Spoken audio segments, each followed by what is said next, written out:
Book 3, Part 1, From the Republic, by Plato. This recording is in the public domain. Read by Bob Neufeld.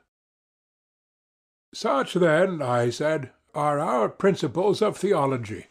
Some tales are to be told, and others are not to be told, to our disciples from their youth upwards, if we mean them to honor the gods and their parents, and to value friendship with one another. Yes, and I think that our principles are right, he said.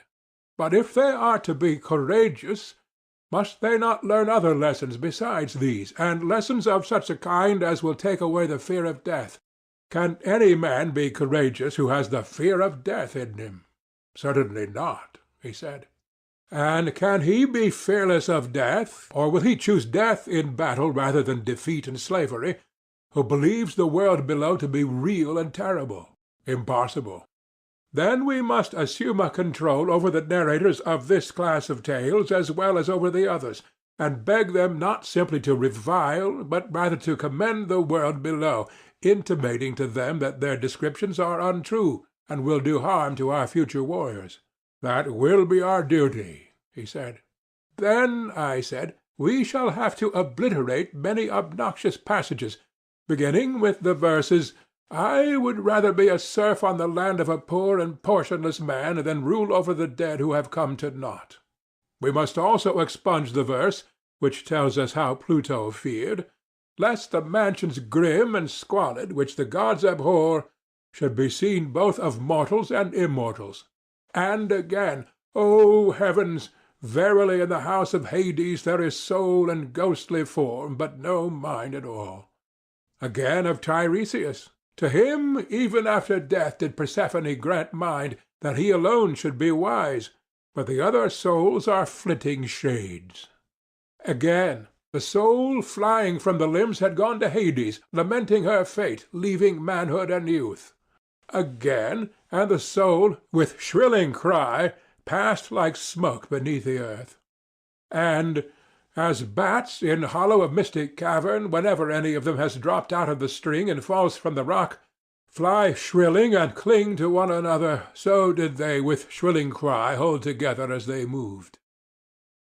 And we must beg Homer and the other poets not to be angry if we strike out these and similar passages, not because they are unpoetical or unattractive to the popular ear, but because the greater the poetical charm of them, the less are they meet for the ears of boys and men who are meant to be free, and who should fear slavery more than death.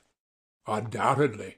Also we shall have to reject all the terrible and appalling names which describe the world below, Cocytus and Styx, ghost under the earth, and sapless shades, and any similar words of which the very mention causes a shudder to pass through the inmost soul of him who hears them.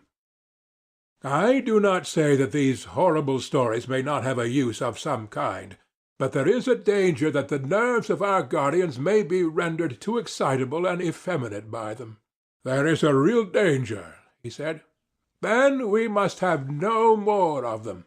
True. Another and a nobler strain must be composed and sung by us. Clearly. And shall we proceed to get rid of the weepings and wailings of famous men? They will go with the rest. But shall we be right in getting rid of them? Reflect. Our principle is that the good man will not consider death terrible to any other good man who is his comrade. Yes, that is our principle. And therefore he will not sorrow for his departed friend as though he had suffered anything terrible. He will not.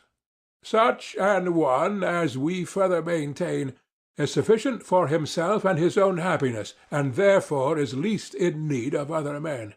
True, he said. And for this reason the loss of a son or brother, or the deprivation of fortune, is to him of all men least terrible. Assuredly. And therefore he will be least likely to lament, and will bear with the greatest equanimity any misfortune of this sort which may befall him. Yes, he will feel such a misfortune far less than another. Then we shall be right in getting rid of the lamentations of famous men, and making them over to women, and not even to women who are good for anything, or to men of a baser sort, that those who are being educated by us to be the defenders of their country may scorn to do the like. That will be very right. Then we will once more entreat Homer and the other poets to depict Achilles, who is the son of a goddess, first lying on his side, then on his back, and then on his face, then starting up and sailing in a frenzy along the shores of the barren sea, now taking the sooty ashes in both his hands and pouring them over his head, or weeping and wailing in the various modes which Homer has delineated. Nor should he describe Priam, the kinsman of the gods, as praying and beseeching, rolling in the dirt, calling each man loudly by his name. Still more earnestly will we beg of him, at all events, not to introduce the gods lamenting and saying, "Alas, my misery! Alas, that I bore the bravest to my sorrow!"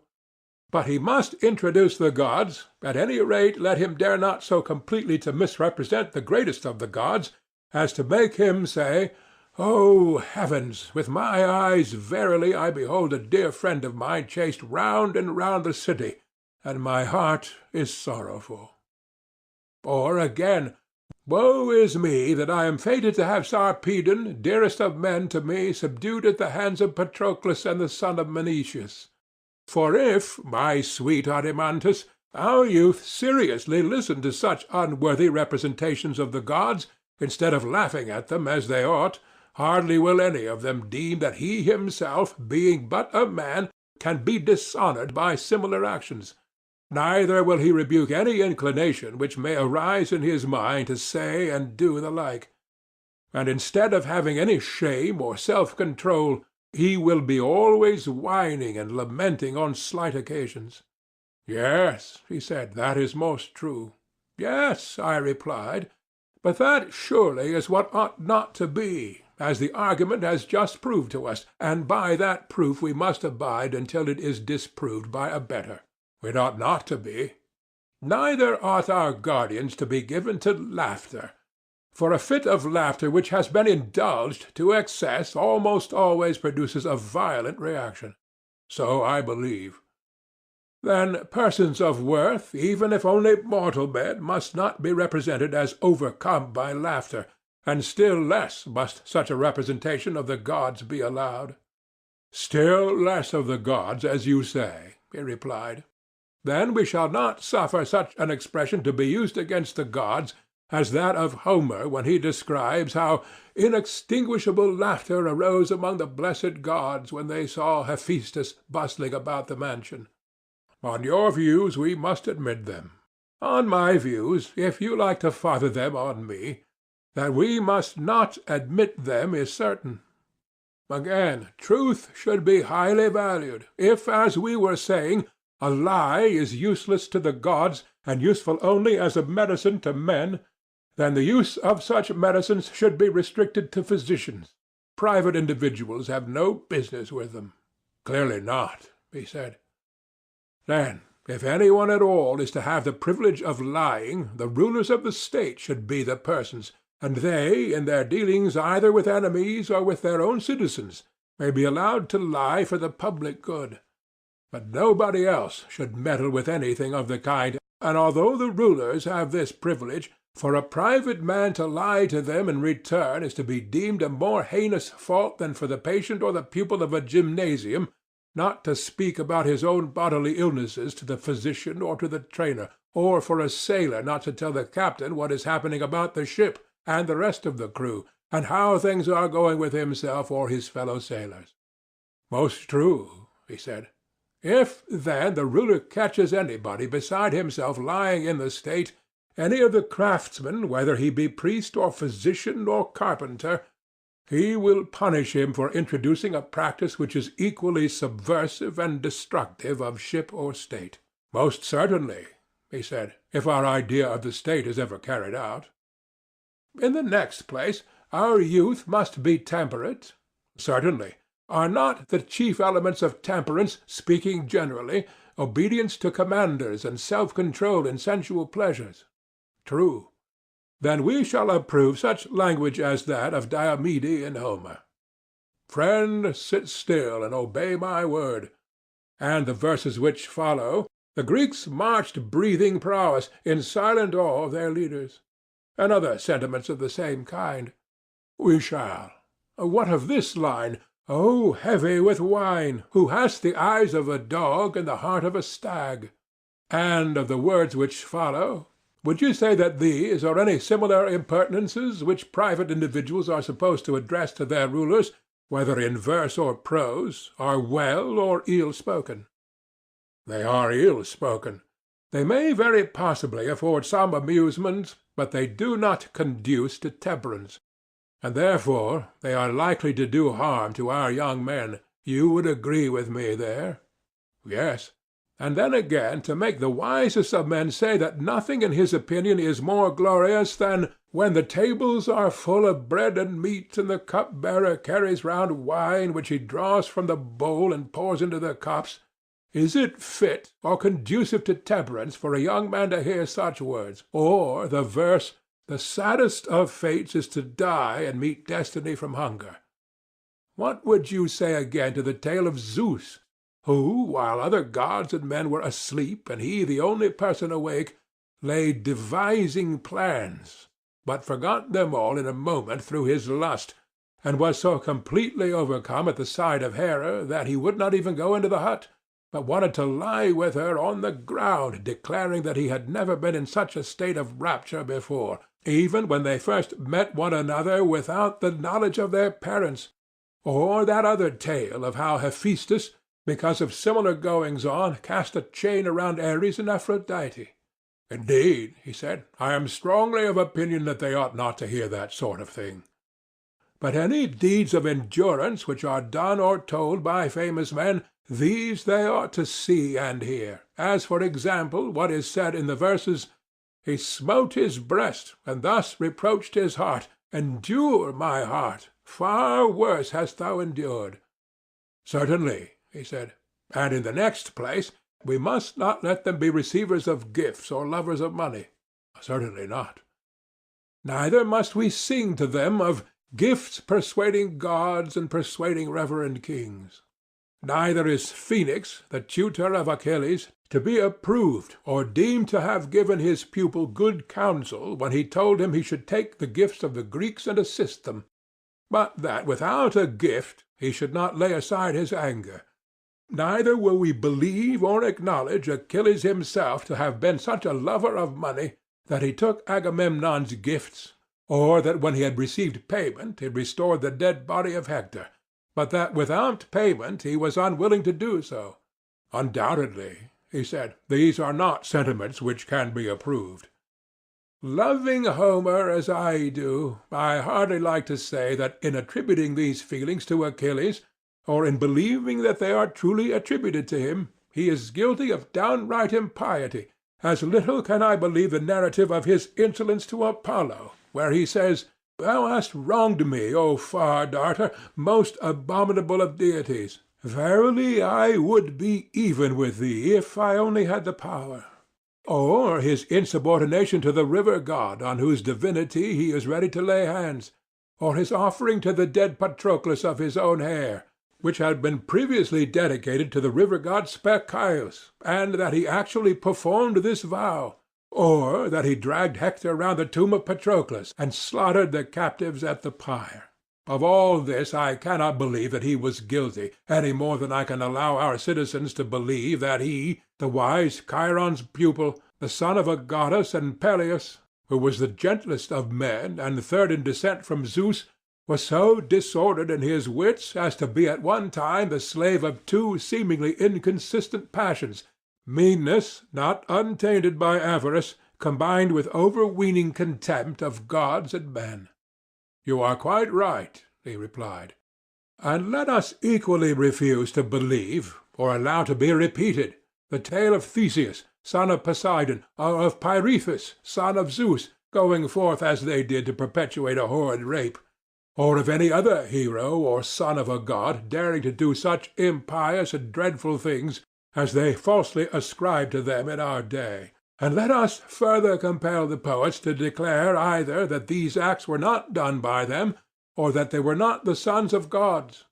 Both in the same breath they shall not be permitted to affirm. We will not have them trying to persuade our youth that the gods are the authors of evil, and that heroes are no better than men, sentiments which, as we were saying, are neither pious nor true, for we have already proved that evil cannot come from the gods, or surely not. And further, they are likely to have a bad effect on those who hear them, for everybody will begin to excuse his own vices when he is convinced that similar wickednesses are always being perpetrated by the kindred of the gods, the relatives of Zeus, whose ancestral altar, the altar of Zeus, is aloft in air on the peak of Ida, and who have the blood of deities yet flowing in their veins. And therefore let us put an end to such tales, lest they engender laxity of morals among the young. By all means, he replied. But now that we are determining what classes of subjects are or are not to be spoken of, let us see whether any have been omitted by us. The manner in which gods and demigods and heroes and the world below should be treated has been already laid down. Very true. And what shall we say about men? That is clearly the remaining portion of our subject. Clearly so. But we are not in a condition to answer this question at present, my friend. Why not? Because, if I am not mistaken, we shall have to say that about men, poets and storytellers are guilty of making the gravest misstatements when they tell us that wicked men are often happy, and the good miserable, and that the injustice is profitable when undetected, but that justice is a man's own loss and another's gain. These things we shall forbid them to utter, and command them to sing and say the opposite. To be sure we shall, he replied. But if you admit that I am right in this, then I shall maintain that you have implied the principle for which we have been all along contending. I grant the truth of your inference. That such things are or are not to be said about men is a question which we cannot determine until we have discovered what justice is, and how naturally advantageous to the possessor, whether he seem to be just or not. Most true, he said. Enough of the subjects of poetry. Let us now speak of the style, and when this has been considered, both matter and manner will have been completely treated. I do not understand what you mean, said Adeimantus. Then I must make you understand, and perhaps I may be more intelligible if I put the matter in this way. You are aware, I suppose, that all mythology and poetry is a narration of events, either past, present, or to come? Certainly, he replied. And narration may be either simple narration or imitation, or a union of the two. That again, he said, I do not quite understand. I fear that I must be a ridiculous teacher, when I have so much difficulty in making myself apprehended. Like a bad speaker, therefore, I will not take the whole of the subject, but will break a piece off in illustration of my meaning. You know the first lines of the Iliad, in which the poet says that Chryses prayed Agamemnon to release his daughter, and that Agamemnon flew into a passion with him, whereupon Chryses, failing of his object, invoked the anger of the god against the Achaeans. Now, as far as these lines, and he prayed all the Greeks, but especially the two sons of Atreus, the chiefs of the people, the poet is speaking in his own person. He never leads us to suppose that he is any one else. But in what follows he takes the person of Chryses, and then he does all that he can to make us believe that the speaker is not Homer, but the aged priest himself. And in this double form he has cast the entire narrative of the events which occurred at Troy and in Ithaca and throughout the Odyssey. Which occurred at Troy and in Ithaca and throughout the Odyssey.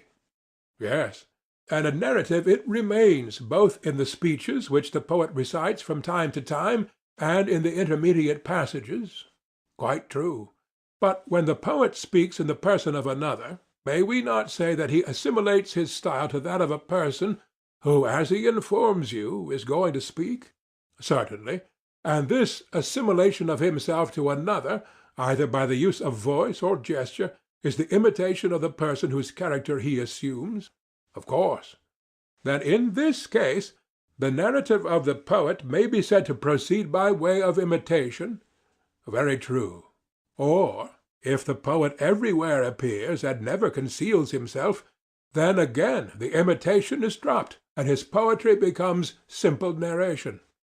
However, in order that I may make my meaning quite clear, and that you may no more say, "I don't understand," I will show how the change might be effected.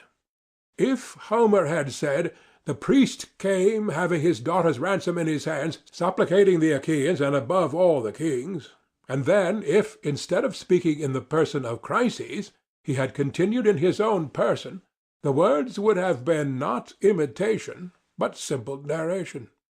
The passage would have run as follows. I am no poet, and therefore I drop the metre. A priest came and prayed the gods on behalf of the Greeks that they might capture Troy and return safely home, but begged that they would give him back his daughter, and take the ransom which he brought, and respect the god. Thus he spoke, and the other Greeks revered the priest, and assented. But Agamemnon was wroth, and bade him depart and not come again, lest the staff and chaplets of the god should be of no avail to him. The daughter of Chryses should not be released, he said. She should grow old with him in Argos. And then he told him to go away, and not to provoke him, if he intended to get home unscathed. And the old man went away in fear and silence, and when he had left the camp, he called upon Apollo by his many names, reminding him of everything which he had done pleasing to him, whether in building his temples or in offering sacrifice, and praying that his good deeds might be returned to him, and that the Achaeans might expiate his tears by the arrows of the god, and so on. In this way the whole becomes simple narrative. I understand, he said. Or you may suppose the opposite case, that the intermediate passages are omitted and the dialogue only left. That also, he said, I understand. You mean, for example, as in tragedy. You have conceived my meaning perfectly. And if I mistake not, what you failed to apprehend before is now made clear to you, that poetry and mythology are, in some cases, wholly imitative. Instances of this are supplied by tragedy and comedy. There is likewise the opposite style, in which the poet is the only speaker. Of this the dithyramb affords the best example. And the combination of both is found in epic, and in several other styles of poetry. Do I take you with me? Yes, he said. I see now what you meant. I will ask you to remember also what I began by saying, that we had done with the subject, and might proceed to the style. Yes, I remember. In saying this, I intended to imply that we must come to an understanding about the mimetic art, whether the poets in narrating their stories are to be allowed by us to imitate, and if so, whether in whole or in part, and if the latter, in what parts, or should all imitation be prohibited? You mean, I suspect, to ask whether tragedy and comedy shall be admitted into our state. Yes, I said, but there may be more than this in question. I really do not know as yet. But whither the argument may blow, thither we go. And go we will, he said. Then, Adeimantus, let me ask you whether our guardians ought to be imitators, or rather, has not this question been decided by the rule already laid down, that one man can only do one thing well, and not many, and that if he attempt many, he will altogether fail of gaining much reputation in any? Certainly. And this is equally true of imitation. No man can imitate many things as well as he would imitate a single one. He cannot. Then the same person would hardly be able to play a serious part in life, and at the same time to be an imitator and imitate many other parts as well. For even when two species of imitation are nearly allied, the same person cannot succeed in both, as, for example, the writers of tragedy and comedy. Did you not just now call them imitations? Yes, I did, and you were right in thinking that the same persons cannot succeed in both. Any more than they can be rhapsodists and actors at once? True. Neither are comic and tragic actors the same, yet all these things are but imitations. They are so. And human nature, Adeimantus, appears to have been coined into yet smaller pieces, and to be as incapable of imitating many things well, as of performing well the actions of which the imitations are copies. Quite true, he replied. If, then, we adhere to our original notion, and bear in mind that our guardians, setting aside every other business, are to dedicate themselves wholly to the maintenance of freedom in the state, making this their craft, and engaging in no work which does not bear on this end, they ought not to practice or imitate anything else. If they imitate at all, they should imitate from youth upward only those characters which are suitable to their profession, the courageous, temperate, holy, free, and the like. But they should not depict, or be skilful at imitating, any kind of illiberality or baseness, lest from imitation they should come to be what they imitate. Did you never observe how imitations, beginning in early youth and continuing far into life, at length grow into habits and become a second nature, affecting body, voice, and mind? Yes, certainly, he said. Then, I said, we will not allow those for whom we profess a care, and of whom we say that they ought to be good men, to imitate a woman, whether young or old, quarrelling with her husband, or striving and vaunting against the gods in conceit of her happiness, or when she is in affliction, or sorrow, or weeping, and certainly not one who is in sickness, love, or labor. Very right, he said. Neither must they represent slaves, male or female, performing the offices of slaves. They must not, and surely not bad men, whether cowards or any others, who do the reverse of what we have just been prescribing, who scold or mock or revile one another in drink or out of drink, or who in any other manner sin against themselves and their neighbors in word or deed, as the manner of such is. Neither should they be trained to imitate the action or speech of men or women who are mad or bad, for madness, like vice, is to be known, but not to be practised or imitated. Very true, he replied. Neither may they imitate smiths or other artificers, or oarsmen, or boatswains, or the like. How can they, he said, when they are not allowed to apply their minds to the callings of any of these? Nor may they imitate the neighing of horses, the bellowing of bulls, the murmur of rivers and roll of the ocean, thunder, and all that sort of thing. Nay, he said, if madness be forbidden, neither may they copy the behavior of madmen.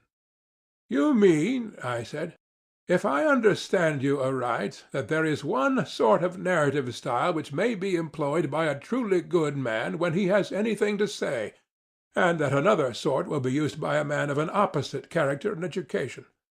And which are these two sorts? He asked.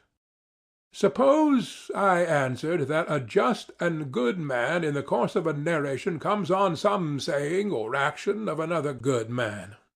I should imagine that he will like to personate him, and will not be ashamed of this sort of imitation.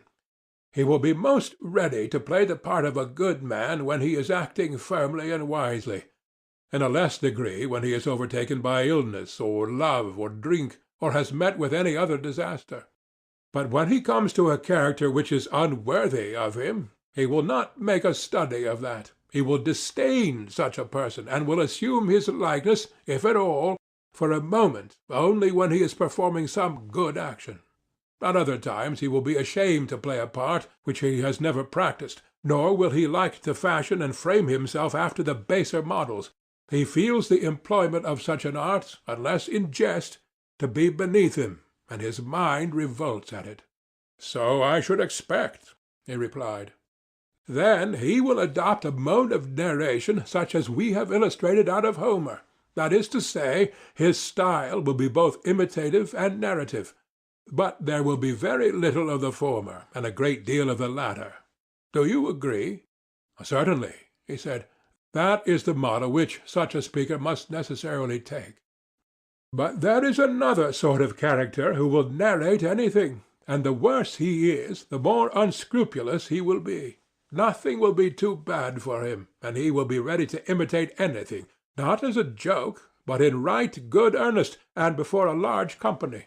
As I was just now saying, He will attempt to represent the roll of thunder, the noise of wind and hail, or the creaking of wheels and pulleys, and the various sounds of flutes, pipes, trumpets, and all sorts of instruments.